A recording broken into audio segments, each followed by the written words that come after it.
எனக்கு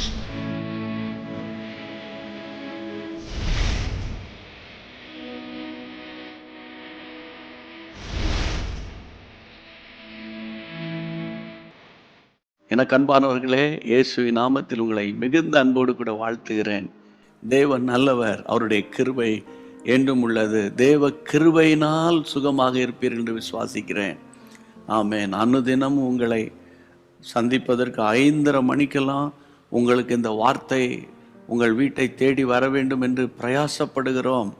அந்த பிரயாசத்தின் பலனாக தான் இப்போ கூட இந்த செய்தி நீங்கள் கேட்குறீங்க. தேவன் நல்லவர். நீங்களும் ஒரு பக்கம் பிரயாசப்படுறீங்க, கேட்குறீங்க, விசுவாசிக்கிறீங்க, ஜெபிக்கிறீங்க.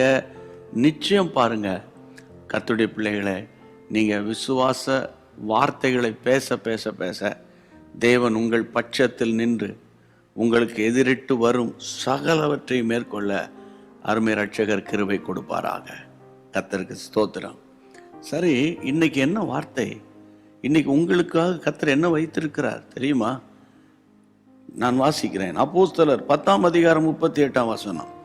இதுதான் இன்றைக்கு உங்களுக்குரிய ஒரு வார்த்தை. அங்கே என்ன சொல்லுகிறது? தேவன் அவரோடு கூட இருந்தபடியால் அவர் நன்மை செய்கிறவராயும் பிசாசின் வல்லமையில் அகப்பட்ட யாவரையும் குணமாக்குகிறவராக சுற்றித் திரிந்தார். இயேசு ராஜாவின் மேல் ஊற்றப்பட்ட அவர் மேலிருந்த அபிஷேகம் இப்படிப்பட்ட அபிஷேகம். இயேசுவின் ஊழியத்தில் இருந்த அபிஷேகம், இயேசுவின் மேலிருந்த ஆவியானுடைய கிரியை. ஒன்று, நன்மை செய்கிறவராய். இரண்டாவது, பிசாசின் வல்லமையில் அகப்பட்ட யாவரையும் குணமாக்குகிறவராக இயேசு சுற்றி திரிந்து ஊழியம் செய்தார். அப்போ இன்றைக்கு நீங்கள் இந்த வசனத்தை கேட்கும்போது இதை எப்படி பிடிச்சு கொள்ளணும்னா, ஏசப்பா உங்கள் மேலே இருந்த அதே அபிஷேகம் எனக்குள்ள ஊற்றப்பட்டிருக்கிறது, அல்லாவிட்டால் ஊற்றப்படட்டும். அந்த அபிஷேகத்தினால நான் நிரப்பப்படுகையில், ஒன்று, நான் பிறருக்கு நன்மை செய்யணும்.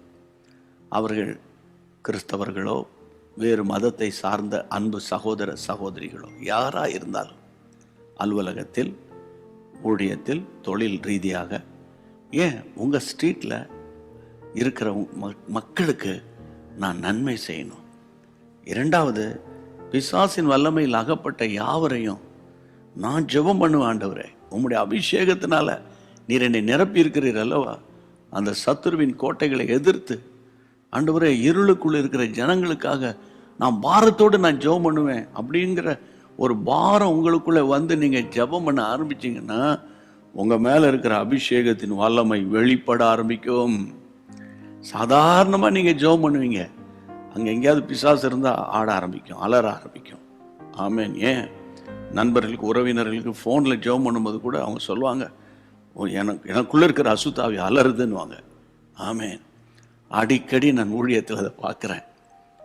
சென்னை ஆவடியில் இருக்கிற நம்ம ப்ரேயர் சென்டரில் வருகிற ஃபோன் கால்ஸ் சில நேரத்தில் ஜெபம் பண்ணும்போது மறுமுனையில் எத்தனையோ 1000 கிலோமீட்டருக்கு அங்கால இருக்கிற அந்த பக்கம் இருக்கிற மக்களுக்கு இருக்கிற அசுத்தாவிகள் அலறும். ஆமாம், அதே வல்லமை தானே உங்களுக்குள்ள இருக்குது. விசுவாசிங்க. சத்துருவின் கிரியைகளை அழிக்கும்படி வெளிப்பட்ட நாசரேயனாகிய இயேசுவின் நாமத்தில் நான் ஜெபிக்க போகிறேன். ஏனென்றால் என் மேலே இருக்கிற அபிஷேகம் சாதாரண அபிஷேகம். நான் சாதாரணமானவள். என் மேலே இருக்கிற அபிஷேகம் வல்லமையான அபிஷேகம் என்ற ஒரு எண்ணத்தை முதலாவது நீங்கள் உங்கள் சிந்தையில் கொண்டு வரணும். அதுக்கப்புறம் ப்ராக்டிஸ் பண்ணணும். ஆமாம், எந்தவித காரியங்களும் ப்ராக்டிஸ் பண்ண தான் எஃபிஷியன்சி கிடைக்கும். எஃபிஷியண்ட்டாக மாற முடியும். கர்த்தருக்கு ஸ்தோத்திரம். அப்போது இன்றைக்கு இயேசுவின் மேலிருந்த அதே அபிஷேகம் எனக்குள்ளே வரட்டும்பா. நான் நன்மை செய்யணும். பிசாசின் வல்லமையில் அகப்பட்ட யாவரையும் குணமாக்குகிறோம். நன்மை செய்கிறவராங்க நான் சுற்றி தெரியணும்ப்பா. பிறருக்கு நன்மை செய்கிற ஒரு குடும்பமாக எங்களை மாற்றுங்க. தேசத்துக்கு, குடும்பங்களுக்கு, சபைக்கு, ஊழியர்களுக்கு ஆசீர்வாதமாக எங்களை மாற்றுங்க. ஜெபம் பண்ணுவோம். அன்பின் தகப்பனே, இந்த ஆசீர்வாதமான நாளிலும் உம்முடைய பிள்ளைகளுக்காக நான் ஜெபிக்கிறேன் அப்பா. ஆண்டவரே, நீர் கூட இருந்தபடியால் இயேசு ராஜாவை நன்மை செய்கிறவராகவும் பிசாசின் பிடியில் அகப்படுகிற யாவரையும் குணமாக்குகிறவராகவும் நீர் பலத்த ஊழியங்களை செய்தீர் அல்லவா. இப்பொழுது யார் யார் இதே வல்லமை எனக்கு வேணும், எனக்கு தாங்கன்னு கேட்குறாங்களோ அவர்களை நிரப்பும்படி ஜெபிக்கிறேன். கேட்கிற எவனும் பெற்றுக்கொள்ளுகிறான் சொன்னது போல நம்முடைய பிள்ளைகளுக்கு தருகிற அன்புக்காக ஸ்தோத்திரம். இன்றைக்கு அவங்களுக்குள்ள இருக்கிற பிரச்சனை, அவங்களுக்கு முன்பாக இருக்கிற பிரச்சனை இருந்த இடம் தெரியாம போகட்டும். கிருபைக்கு ஒப்பு கொடுக்கிறேன். இயேசுவின் நாமத்தில் ஜெபம் கேளும் பிதாவே, ஆமென். தேங்க்யூ. God bless you. என்ன சொல்ல போகிறேன், மற்றவங்களுக்கு ஷேர் பண்ணிடணும். சரியா? ஒரு ஏம் பண்ணுங்க. இன்னும் அறிமுகமாகாத, ஏன் இந்த அனுதினமும் ஆவியானவரோடு என்ற குறுஞ்செய்தி தெரியாத ஆயிரமான மக்கள் இருக்கிறாங்கல்ல, அவங்களுக்கு நான் ஷேர் பண்ணி அவங்களையும் கர்த்தருக்குள்ளே கொண்டு வர போகிறேன் அப்படின்னு நீங்கள் முயற்சி எடுங்க. கர்த்தர் உங்களை நடத்துவார். தேங்க்யூ. Praise God. அன்பான தேவனுடைய பிள்ளைகளே, இச்செய்தி உங்களுக்கு மிகுந்த ஆசீர்வாதமாக இருந்ததென்று நாங்கள் நம்புகிறோம்.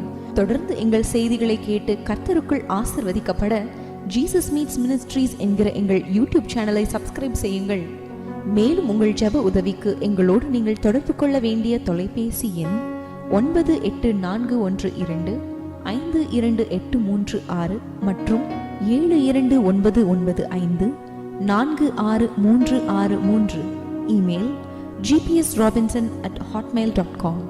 கர்த்தர் உங்களை ஆசீர்வதிப்பாராக.